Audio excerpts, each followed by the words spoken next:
이 시간 하나님께서 우리 가운데 주신 말씀은 베드로후서 1장 3절부터 4절까지의 말씀입니다. 베드로후서 1장 3절부터 4절까지의 말씀입니다.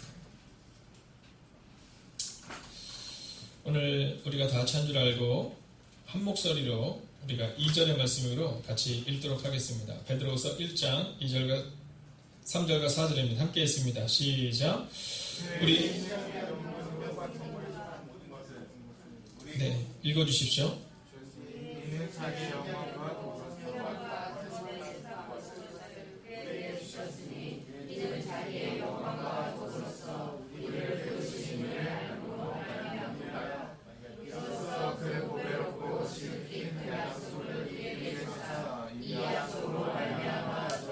정욕 때문에 세상에서 썩어질 것을 피하여 신성한 성품에 참여하는 자가 되게 하려 하셨느니라.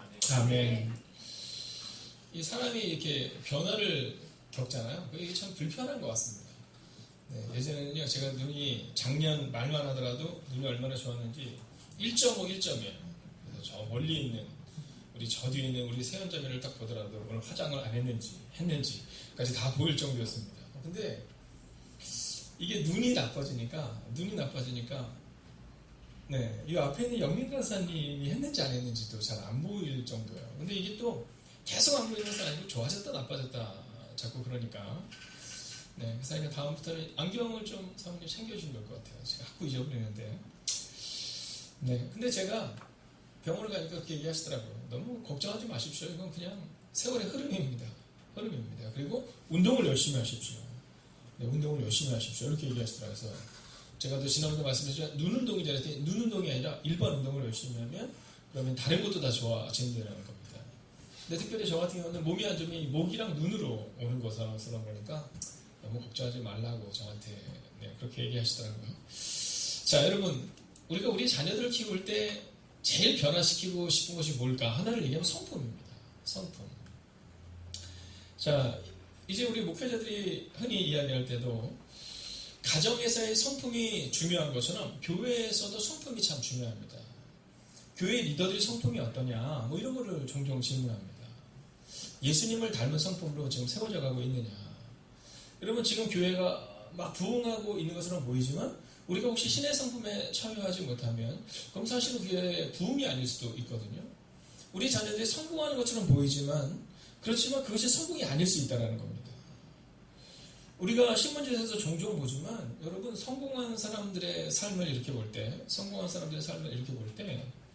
그들이 추락하는 것을 보게 되잖아요. 근데 그 중에 제일 큰 것들이 뭐냐면 성품입니다. 성품. 그러니까 어떤 성품을 가냐 이거 굉장히 중요한 겁니다. 교회에서 담임 목사의 성품이 어떠냐 굉장히 중요한 겁니다. 담임 목사가 막 이렇게 막 성격이 막 불같아가지고 막 이렇게 선풍기 막 자기들끼리 쓰고 있으면 선풍기 안 돌려? 막 이렇게 되면 이거 막 어려운 겁니다. 네. 막 무슨 거를 바라면서 막 이러면 어려운 것처럼 여러분 우리들도 마찬가지입니다. 중직들의 성품이 어떠냐, 교사들의 성품이 어떠냐 이거 굉장히 중요한 겁니다. 우리 중고등부를 맡고 있는 우리 영민 가슴의 성품이 어떠냐에 따라서 아이들의 그런 분위기가 굉장히 달라집니다. 내일 수련회를 저희가 출발을 하는데요. 전생기들이 한 50여 명 정도가 참석을 한다고 하더라고요. 그래서 타교회까지 해서 한 60명 이상이 오는데 오늘 제가 은연교회에서 계신 분을 만나게 됐는데 그러시더라고요. 작년에 은연교회에서 수련회를 100명 정도 갔답니다. 그래서 저희 보고 아니 몇 명인데 50명이 가냐고 거기는 700명 정도 되는 교회잖아요. 근데 전교에서 일단 100명 정도 갔다 오시면서 아니 몇 명이길래 제가 몇 명을 얘기 안 했습니다. 네, 그냥 알아서 생각하세요. 이렇게 얘기하고 그냥 말 안 했습니다. 네, 그러면서 저희 교회는 700명 정도 되는데 한 100명 정도 갔어요. 근데 올해는 한 100명이 좀 훨씬 넘게 가서 너무너무 좋아했어요. 그러더라고요. 그래서 몇 명 가냐 물어봐서 글쎄 그냥 한 4, 50명 정도 가는 것 같을 때니 아니 몇 명이길래 이렇게 가냐고 물어보더라고요. 그래서 제가 궁금해서 네, 힘들어 하시라고 그냥 몇 명 됩니다. 이러고 이제 돌아갔습니다. 네. 자, 내일도 저희가 가면요. 여행을 가보면 그 사람의 성품이 참 드러납니다. 네, 그 사람이 어떤 성품에 따라서 방을 쓸 때도 참 다르잖아요. 그죠? 여러분, 이 좋은 성품을 갖는다는 것은 어떤 거냐면 내가 방을 쓰는데 그 사람이랑 방을 쓰면 좋겠다. 그러면 좋은 성품인 겁니다. 네. 근데 사람들이 나랑 쓰는 건 좀 불편하? 그러면은 그럼 내 성품이 좀 약간 문제가 있을 수 있다라는 거죠. 자, 그러면 여기서 궁금한 게 하나가 있잖아요. 그게 뭐냐면 예수님께서는 12제자와 함께 몇 년을 다니셨냐면 자그마치 3년을 다니신 겁니다. 여러분 생각해 보세요. 이 이스라엘의 이 12명이라는 이 숫자가 왜 중요하냐면 다락방을 제외하고 그 집에서 살 수 있는 가장 적정한 숫자를 우리가 10이라고 보는 겁니다. 그러니까 그 집에서 이렇게 살기에 적정한 숫자가 10이거든요. 물론 다락방을 빼고 합니다. 근데 생각해보세요. 그 사람들이 살고 있는데 예수님이 가시잖아요. 나사로의 집에도 가시고 이런 집들을 가실 때 그 다락방에 다 모여서 잤을 거 아니에요.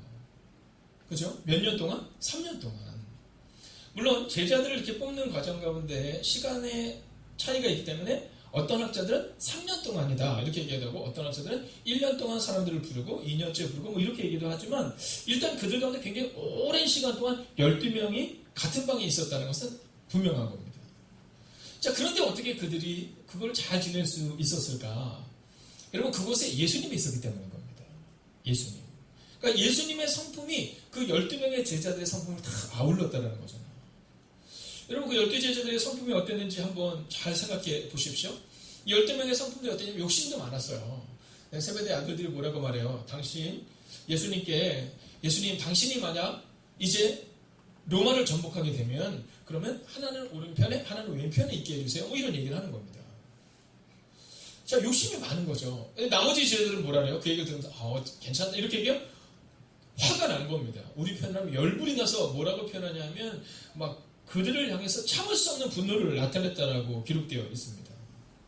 자, 그랬던 12명의 제자들을 어떻게 예수님은 잘 데리고 다니셨을까?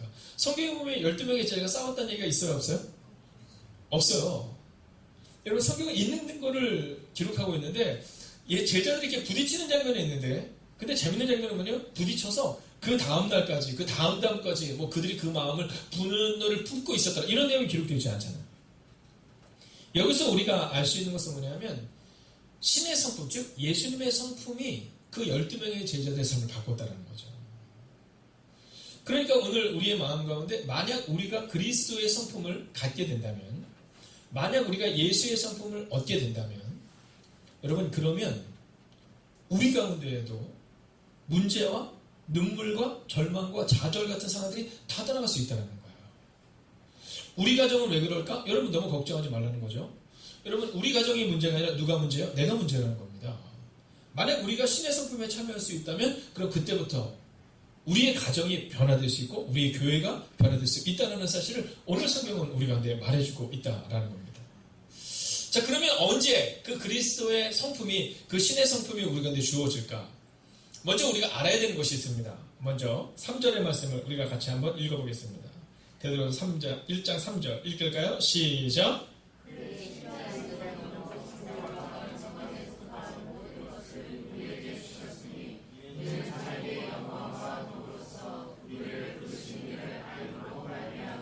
자, 오늘 첫 번째로 이 본문에서 기록하고 있는 것은 뭐냐면 그의 신기한 능력으로 생명과 경건에 속한 모든 것을 우리에게 주셨으니, 자, 여기서는 그가 누구예요? 그의 신기한 능력에 그가 누구예요? 그리스도 예수십니다. 그러니까 여기서 우리가 오늘 첫 번째로 알아야 되는 것은 그리스도께서 주셨다는 겁니다.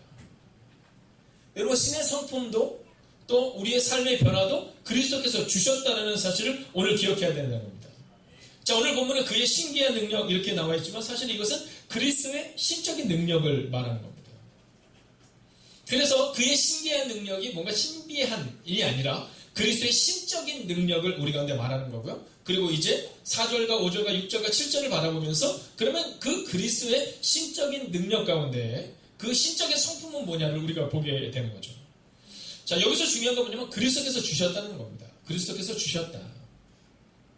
여러분, 오늘 우리의 삶 가운데 있는 것들 가운데 많은 것들은 그리스도께서 우리 가운데 주신 겁니다. 근데 우리는 종종 우리에게 주신 것에 대해서 원망할 때가 있잖아요. 그죠? 네, 우리 가운데 주신 것에 마음에 안 들어하는 부분이 있잖아요. 아니에요. 그분이 주신 겁니다. 이런 겁니다. 자, 누군가가 만약에 저에게 이 유리잔을 이렇게 누가 선물해 주셨어요. 여기다 갖다 놓으신 겁니다. 예전에 컵은 여기에 써 있었어요. 내게 능력 주신 자에서 내가 모든 것을 할 수 있느니라. 네, 그게 제가 예전에 전도사 사역을 할 때 저희 학생 중에 부모님이 이 그릇을 굽는 분이셨어요. 그래서 그걸 직접 구우셔가지고 해가지고 박중희 전도사 이렇게 해가지고 저한테 선물을 해서 제가 여기 교회도 가지고 와서 그걸 잘 썼습니다. 근데 제가 목사가 된 다음에 또 다시 목사를 바꿔서 근데 다행히 부목사 이렇게 안 쓰셨길래 네, 이 교회에서 썼는데 그게 깨졌어요. 네, 누군지는 모르겠지만 설거지를 하다가 그게 아마 깨졌어요. 그리고 이건 아마 그분이 사다 놓으신 것 같아요. 네, 근데 이제 이거를 딱 사다 놓으셨습니다. 너무 좋은 거 사다 놓으셨어요. 네, 그 전에 있던 것도 참 좋았는데 너무 좋은 거 사다 놨습니다. 근데 만약에 그분이 이걸 사다 놨는데 제가 딱 그러는 거, 아우, 옛날 게 훨씬 좋은데. 그러면 선물한 사람이 어떤 마음이 들까요? 네, 뭐 별로 좋지 않은 마음이 들지 않겠습니까? 옛날 게 훨씬 좋은데, 컵도 이렇게 작고, 뭐 색깔이 이래? 이러면 그게 좋지 않을 거예요. 여러분, 오늘 우리가 기억해야 되는 것은 뭐냐면, 우리에게 주신 그 모든 것들은 주님이 주신 거예요. 그러니까 우리는 먼저는 자족할 수 있어야 되는 것을 끝나는 것이 아니라 감사할 수 있어야 돼요. 자, 옆에 지어 있는 분에게 한번 이렇게 인사하겠습니다. 당신의 성격을 감사하세요. 네, 한 번 더 인사해요. 당신의 외모도 감사하세요. 여러분, 우리 가운데 그런 겁니다. 이게 우리가 자꾸 잃어버리는 게 뭐냐면 내가 이걸 가졌다고 생각을 해요. 내가 가졌다. 주님이 주신 거잖아요. 주님이 주신 거잖아요. 요즘에 제가 설교를 한 다음에 말씀을 다시 요약한 내용을 제가 다시 보거든요. 근데 신기한 건 뭐냐면요. 제가 설교했지만 그 말씀을 이렇게 다시 보면서 저도 은혜를 받아요. 그래서 필요한 분들에게 제가 이렇게 보내달라고 말씀을 보내드리면서 저도 은혜가 돼요. 왜냐하면 이 말씀은 제가 전하는 게 아니라 주님이 주신 거잖아요. 우리 가운데 만약에 제 마음 가운데 우리 여기 계신 뭐 집사님이나 권사님들을 바라보면서 우리 권사님 너무 당신이 있어서 좋아요. 그럼 그건 누구한테 고백하나요? 하나님께 고백하는 거잖아요. 근데 우리 가운데 내가 당신 때문에 못 살아. 그러면요, 그거는 주님께 어쩌면 우리가 원망하는 것과 똑같은 거라는 거죠. 자, 첫 번째 스텝이 뭐냐면 그분이 우리 가운데 주셨다. 우리의 성품도, 우리의 상황도, 우리의 눈물도 그분이 주셨다라는 거예요. 여러분, 제가 이번 주 주일 설교를 준비하면서 말씀을 묵상하는데 이 순종에 대해서 생각해봤습니다. 우리는 순종에 대해서 얘기하면 뭘 제일 많이 얘기해요? 네, 순종을 했느냐 못했냐를 말하잖아요. 근데 사실은 순종에서 가장 중요한 것은 뭘까? 여러분, 내가 순종을 했느냐 아니 못했느냐 이게 중요한 것이 아니라 누가 우리에게 순종을 요구했느냐 이게 중요하다는 겁니다. 그러니까 그분이 우리 가운데 순종을 요구할 때 우리가 그 말씀에 순종할 때 놀라운 일이 일어나는 거잖아요. 그래서 베드로가 잡혔을 때 뭐라고 말해요? 판사에게 이렇게 말해요. 내가 당신들의 말을 따르는 것이 옳으냐 아니면 하나님의 말씀을 따르는 것이 옳으냐. 우리의 마음 가운데 그 마음이 있어야 되는 거야. 사적으로 앞에 다니엘을 보세요. 여러분, 왕이 명령하잖아요. 근데 그 명령 앞에서 이 다니엘이 고백하잖아요. 뭐라고 고백해요? 나는 하나님을 따르겠습니다. 여러분, 다니엘이 여기서 놀라운 장면은 다니엘이 순종했다가 아니라 하나님의 말씀에 순종했다는 거예요. 만약에 왕의 말씀에 순종했다면 그는 아무 일도 이루지 못했을 거예요. 근데 그는 하나님의 말씀에 순종했다는 거죠. 자, 오늘 우리가 성품에 대해서 얘기할 때 내가 성품을 바꾸겠다? 틀린 겁니다. 그건 이미 실패한 겁니다. 내가 성품을 바꾸는 것이 아니라 하나님 앞에 내 삶을 맡기고 그리고 그분이 주시는 성품대로 그분이 바꾸어 가시는 대로 내가 변화되겠다. 이 마음을 가지고 나아갈 수 있어야 된다라는 겁니다. 여러분, 그의 신기한 능력으로 생명을 경건해서 모든 것을 우리에게 주셨으니 첫 번째 스텝. 여러분, 오늘 여러분에게 주시는 하나님의 음성을 들으시고 성품을 변화시키시고 그리고 여러분에게 처한 이 환경도 감사하시는 여러분이 되시기를 주의 이름으로 축원하겠습니다. 두 번째는 뭘까요? 두 번째, 우리가 같이 한번 읽어보기를 원합니다. 자, 우리가 함께 읽을 텐데요. 특별히 하반절을 한번 보겠습니다. 함께 읽을까요? 시작! 자, 두 번째는 뭐냐면 우리를 부르신 이로 이를 알므로 말미암는다는 겁니다. 즉 우리를 부르신 예수를 알아야 된다는 겁니다. 우리를 부르신 예수를 알아야 된다. 여러분, 그분이 우리에게 주셨다는 것을 알았는데 그러면 그분이 누구냐 이걸 알아야 된다라는 겁니다. 즉 예수를 깊이 알아야 된다는 겁니다. 예수를 깊이 알아야 된다. 여러분, 사실 이 3절에 보면 영광과 덕으로서 우리를 부르신 이를 알므로 말미암이라 이렇게 기록하거든요. 그러니까 우리를 영광과 선으로서 부르신 분을 우리가 알게 될 때 그때 바로 얻어진다라는 겁니다. 여러분, 예수님을 깊이 알아야 돼요. 깊이 알아야 돼요. 겉으로만 알아서는 안 됩니다. 여러분, 예수님을 깊이 알아야 돼요. 예수님을 깊이 알아야 돼요. 여러분, 40세의 모세, 여러분 가장 능력 있는 사람이었잖아요. 여러분, 40세라는 것은 뭐냐면요, 가장 능력 있는 때를 말하는 거거든요. 근데 이때 모세가 하나님을 깊이 알지 못했어요. 그래서 자기의 의지대로 사람을 때려 죽인 겁니다. 자, 오늘 여기서 정말로 중요한 것은 뭐냐면 우리가 오늘 하나님을 깊이 아느냐, 이게 중요하다는 겁니다. 우리를 부르신 이를 알아야 돼요. 자, 모세는 엄마한테 들어서 알았어요. 하나님이 누구신지 알았어요. 내 백성이 누군지 알았어요. 그래서 내 백성을 내가 좀 도와야겠다 이렇게 생각한 겁니다. 근데 그게 문제가 된 거죠.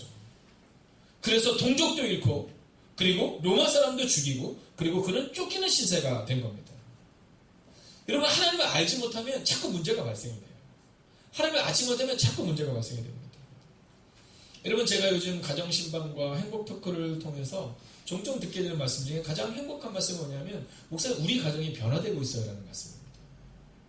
목사님이 처음 오셨을 때 4년 전과, 제가 목사님을 처음 뵀을 때 4년 전과 2년 전과 지금 우리 가정은 달라지고 있어요 라는 얘기입니다. 자, 근데 그 뒤에 거기서 끝나면 제가 좋아하지 않겠죠. 그건 세상에서도 있는 일이니까. 뭐라고 말씀하시냐면, 목사님을 통해 선포되는 말씀이 우리를 바꿨다는 거예요. 어떤 분 그러시는 거예요. 요즘엔 정말 성경을 가까이 한다는 거예요.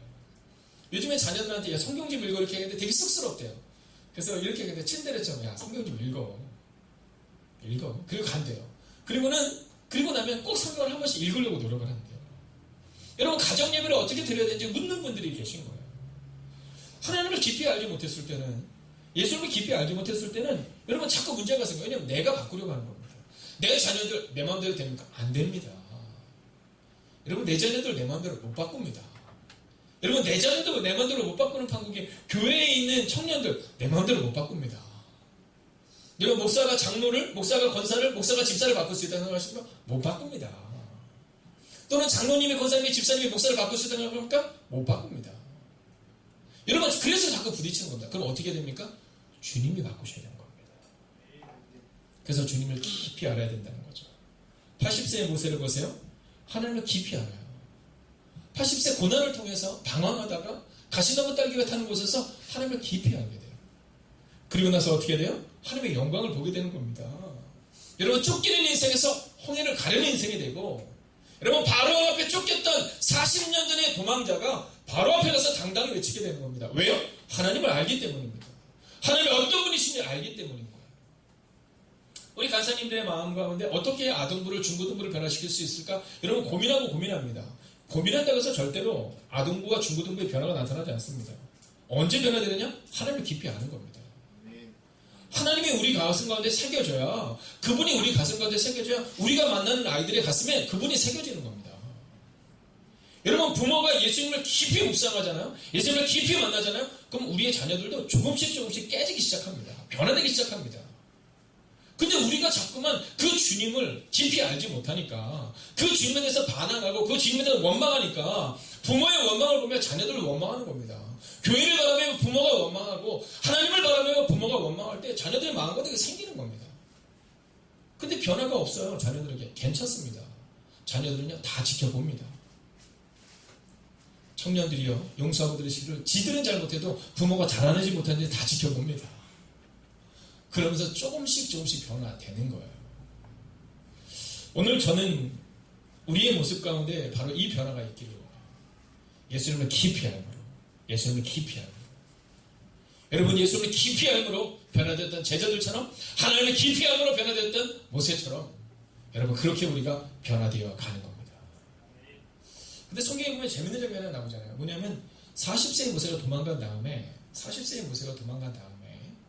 80세가 된 다음입니다. 여러분, 그때까지 이 40년 동안 모세는 누구에게도 영향을 미치지 못합니다. 여러분, 그의 자녀들에게도 영향을 미치지 못하고 누구에게도 영향을 미치지 못합니다. 재밌죠? 그런데 이건 차라리 낫습니다. 여러분, 모세는 아무에게도 영향을 끼치지 않았지만 그래도 괜찮은 점은 나쁘게도 영향을 미치지 않았다는 겁니다. 여러분, 모세를 바라보면서 나는 저렇게 살지 말아야지 이런 사람도 없었다는 겁니다. 그냥 자기 혼자 스스로 살아낸 거죠. 근데 80세의 모세, 여러분, 너무 많은 사람에게 영향을 미치는 겁니다. 여러분, 제가 오늘 선포하겠습니다. 한번 크게 아멘 해주십시오. 오늘 예수님을 깊이 아는 여러분들을 통해 여러분의 주변에 있는 사람들이 변화를 경험하게 되기를 주의 이름으로 축원하겠습니다. 우리 마음 가득히 예수를 알아야 되는 거죠. 마지막 세 번째입니다. 그럼 예수님을 깊이 알게 될 때 어떤 일이 일어날까? 여러분 4절을 같이 읽어볼까요? 함께 있습니다. 시작. 이로써 그 보배를 얻고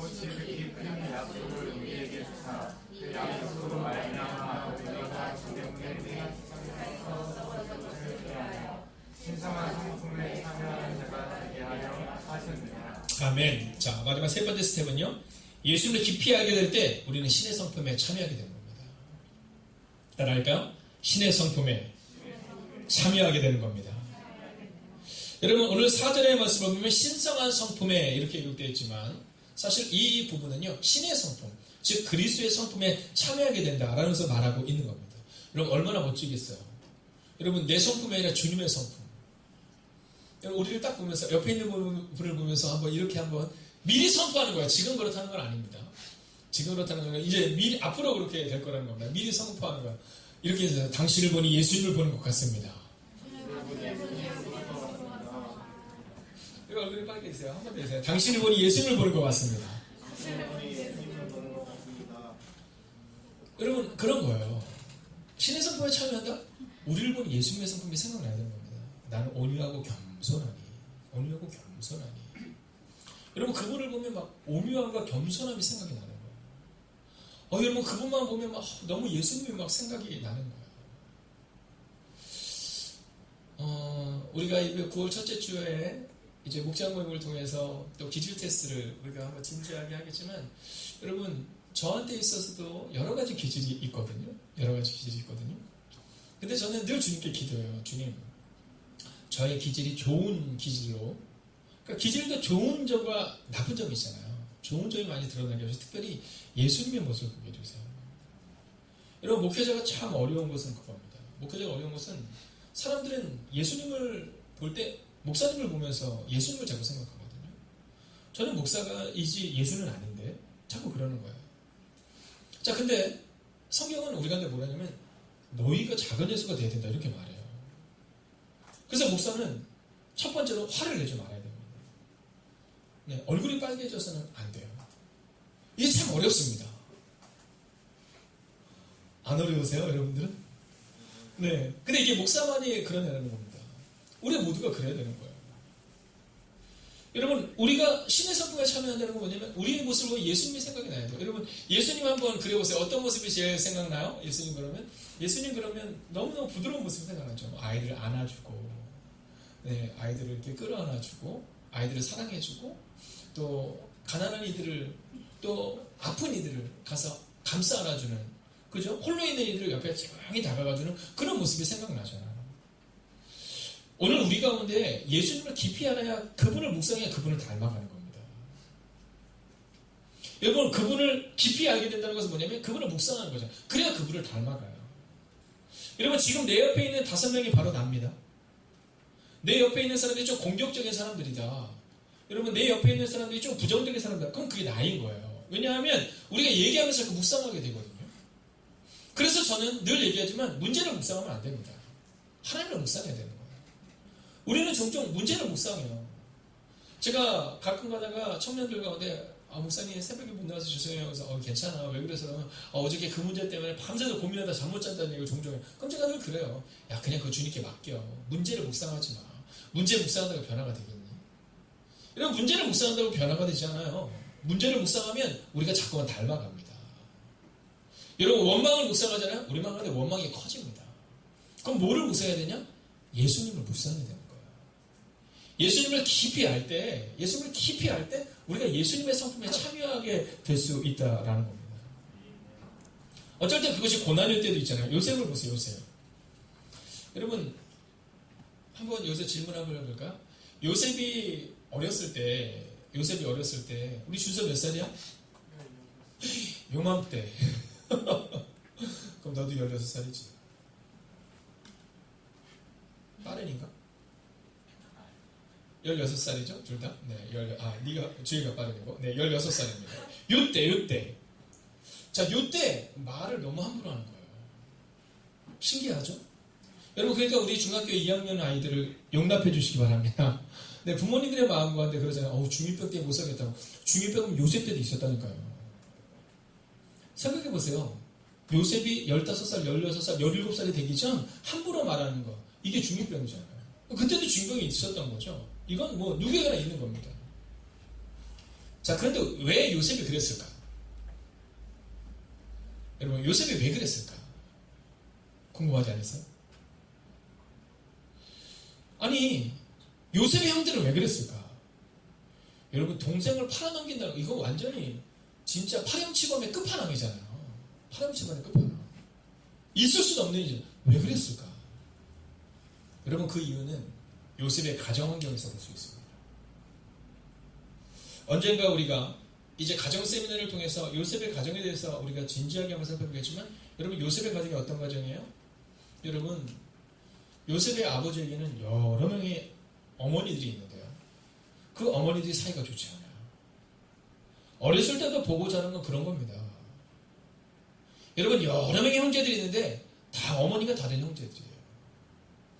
여러분, 보면서 자라는 것은, 크면서 자라는 것은 뭐냐면 어머님들의 싸움, 아버지 어쩔 줄 몰라, 형제들의 다툼, 늘 그걸 보면서 자라는 거예요. 그러니까 함부로 말하게 된 겁니다. 여러분, 우리의 가정에서 먼저 우리가 예수님의 성품을 가진 부모가 필요합니다.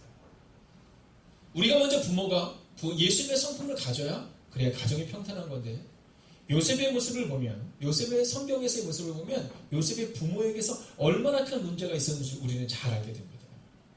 근데 이 요셉이 혼자 툭 떨어져 나오잖아요. 여러분, 어쩌면 요셉에게 있어서 17세부터 30세까지의 그 시간은요, 하나님이 그를 사랑한 시간이에요. 여러분, 늘 뭘 묵상해요? 형들을 묵상하는 겁니다. 요셉을 괴롭히는 형들, 네, 요셉 미워하는 형들을 묵상하는 겁니다. 늘 뭘 묵상해요? 어머니들의 싸움을 묵상하는 겁니다. 이것 때문에 싸우고 누구의 사랑을 더 받는, 늘 그 싸움을 묵상하는 겁니다. 그 싸움을 묵상했던 이 요셉에게 있어서는요, 요셉의 그 황당한 언어죠. 우리가 볼 때는 당연한 겁니다. 그런데 어떻게 변화돼요? 네, 하나님이 그를 따로 띄어내시잖아요. 그리고 그를 개인적으로 양육하시잖아요. 여러분, 그가 감옥에 있을 때 누구를 묵상했겠어요? 형제들 아니요. 누구를? 하나님을 묵상하는 겁니다. 여러분, 노예로 팔려갔을 때 누구를 묵상해요? 하나님을 묵상하는 겁니다. 이제 문제를 묵상할 것도 없고 형제들을 미워할 것도 없고 그저 하나님에는 방법이 없었던 이 요셉이 하나님을 묵상한 겁니다. 그리고 그의 삶이 진정으로 변화되기 시작하는 거죠. 사랑하신 여러분, 썩어질 것을 위하여 우리가 살아가는 우리의 성품이 아니라 이제는 우리의 성품이 신의 성품에 참여하는 자가 될 것입니다. 오늘 성경은 예수님을 깊이 묵상할 때 그 일을 한다라고 말합니다. 자, 오늘 두 분에 대한 이야기를 하고 오늘 말씀 마치랍니다. 여러분, 성경에 보면 온 지면에 모든 사람보다 온유함이 승한 사람이라는 표현을 드는 사람이 있습니다. 누구죠? 모세입니다. 모세가 그럴 만한 평가를 받을 만한 사람이에요. 여러분, 우리랑 똑같잖아요. 화나면 팍 막 해가지고 막 참지 못하고 막 내가 옳다고 막 얘기하고, 네, 그러다가는 동족들한테도 미움받고, 네, 바로 왕에게 쫓겨서 갔던 사람, 그가 누구예요? 그가 모세예요. 근데 이 모세가 하나님을 묵상하는 80세부터 120세의 시간을 지나면서 뭐라고 표현해요? 그 온유함이 온 지면에 모든 사람보다 승하더라, 이렇게 말하고 있어요. 이번에 최영녀 권사님께서 명예권사로 우리가 세움을 받을 때 성도님들이 다 너무너무 좋아하시는 거예요. 물론 시부 권사님이 아니었기 때문에 우리가 투표를 하지는 않았지만 모든 성도들이 아마 투표를 했어도 제가 볼 때는 최소한 80% 이상이 나왔을 것 같아요. 여러분, 정말로 많은 분들이 뭐라 하냐면 우리 권사님, 우리 집사님 권사님이 되는 거 나는 동의해요. 왜요? 여러분, 온 지면에 사람보다 승하는 것을 우리가 보게 되잖아요. 우리 교회에서 참 겸손하고 온유함을 보게 되잖아요. 여러분, 신앙생활을 하면 할수록 여러분, 카리스마가 있는 게 아니라 카리스마가 사라지는 겁니다. 제가 예전에는 30대 초반에는요, 전 잘 모르겠어요. 그때도 이런 모습인 것 같았는데, 그때는 아주 카리스마가 있었다고 얘기하더라고요. 네. 믿어지지가 않으시죠? 양명순 권사님. 네. 믿어지지가 않으시니까 제가 들기름 좀 먹었다고 막 그러시겠죠. 네. 김기현 선생님 믿어지지가 않으시죠? 네. 근데 예전엔 그랬대요. 네. 예전엔 딱 쓰면 그냥 아이들이 조용해지는데 저는 그게 멋있다고 생각했어요. 고등학교 때. 지금 생각해보면 너무너무 부끄러워. 내가 왜 그랬나? 이게 무슨 창피인가 이런 마음이 들어요. 여러분, 지나면 지날수록 온유해져야 되는데 지나면 지날수록 강팍해지거나 지나면 지날수록 강해서는 안 돼요. 여러분 이렇게 한번 인사하세요. 우리 교회에서 가장 온유한 사람 당신입니다. 한번 인사할까요? 아니 지금 아니어도 괜찮아요. 앞으로 이제 그렇게 될 거니까. 그죠? 근데 이 온유함이라는 표현을 공동번역이나 세번역은 뭐라고 그렇게 하냐면 이렇게 얘기했어요. 모세는 매우 겸손한 사람이었다. 땅 위에 사는 사람 가운데 가장 겸손한 사람이었다.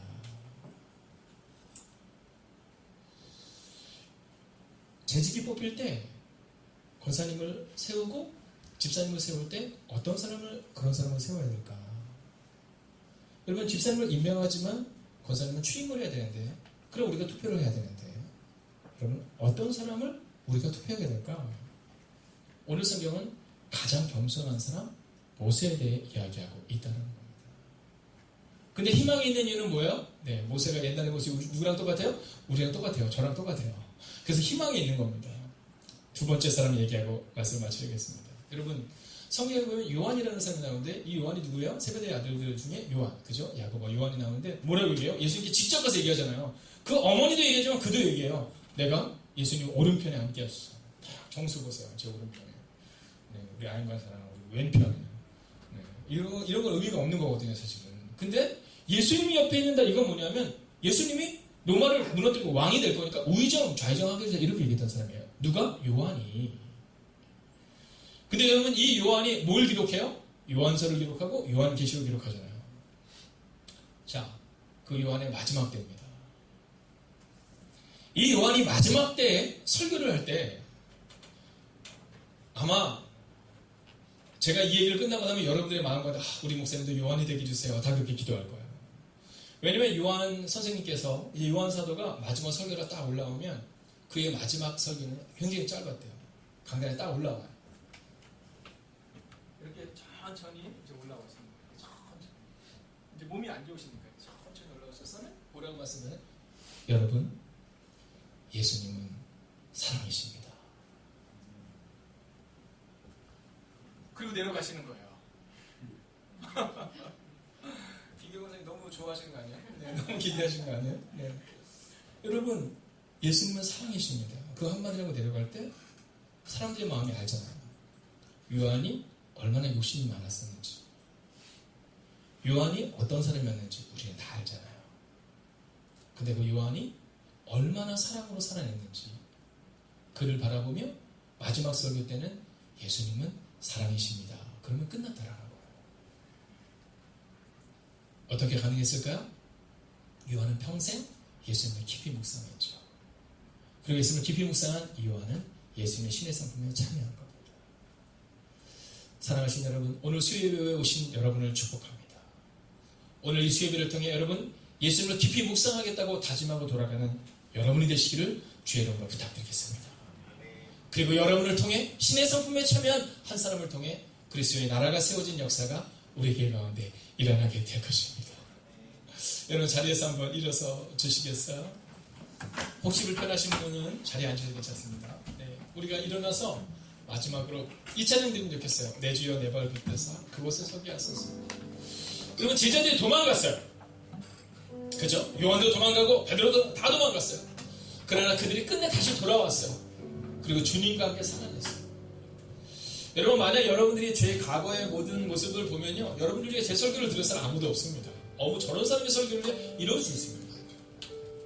그런데 지금 제 설교를 듣는 이유는 신의 성품에 조금씩 참여해가는, 지금도 연약하고 흠투성이지만 그래도 우리가 그 말씀 들을만 하지 뭐 라고 변화되고 있는 겁니다. 여러분, 여러분의 모습도 저와 같을 거예요. 과거를 생각하면 너무 부끄럽지만 여러분, 이 신의 성품에 참여했다는 우리의 믿음의 고백, 여러분 문제를 바라보지 마세요. 나를 바라보지 마세요. 이제는 주님을 묵상하세요. 그리고 이제 신의 성품에 참여하세요. 여러분, 우리가 이 찬양 한번, 두 번 간절히 부른 다음에 주님, 우리가 신의 성품에 참여하겠습니다. 주님을 묵상하게 하시고 내가 문제의 자리에 있는 것이 아니라, 나의 문제를 바라보는 사람이 아니라 주님을 바라보는 자리에서 주님을 기대하게 해달라고 우리에게 찬양 두 번 부르고 합심으로 기도하겠습니다. 내 주여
출발했던 12명의 제자들, 그들 가운데서 가장 탁월한 듯 보였던 가룟 유다는 그가 마음을 결정하고 예수님으로부터 멀어집니다.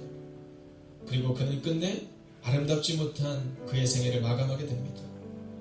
그러나 요한은 문제투성이었고 베드로는 문제투성이었고 모세와 요셉도 문제투성이었지만 그들이 주님 옆에서 주님을 묵상하며 주님을 깊이 알아갈 때에 그들의 삶이 신의 성품에 참여할 수 있었던 것처럼 하나님, 우리도 문제의 자리에 있지 않게 하여 주시옵시고 원망의 자리에 있지 않게 하여 주시옵시고 하나님, 우리의 가정이 어렵다고 불평불만하는 자리가 아니라 하나님, 우리가 신의 성품에 참여하는 한 사람이 되게 하여 주셔서 우리의 가정을 세우는 하나님의 사람들이 되게 하여 주시옵소서. 하나님, 여전히 변화가 더딘 것처럼 생각되는 우리의 가정을 보게 됩니다. 여전히 변화가 더딘 것처럼 생각되는 우리의 교회를 볼 때가 있음을 고백하게 됩니다. 하나님, 그러나 그 3년의 시간이 지나고 요셉의 14년의 시간이 지나고 모세의 40년의 시간이 지나고 그들이 신의 성품에 참여했던 것처럼 오늘도 그렇게 묵묵히 그리고 꾸준하게 신의 성품에 참여하기를 다짐하며 나가는 하나님의 사람들이 되게 하여 주시옵소서. 이제는 결코 문제를 묵상하지 않겠습니다.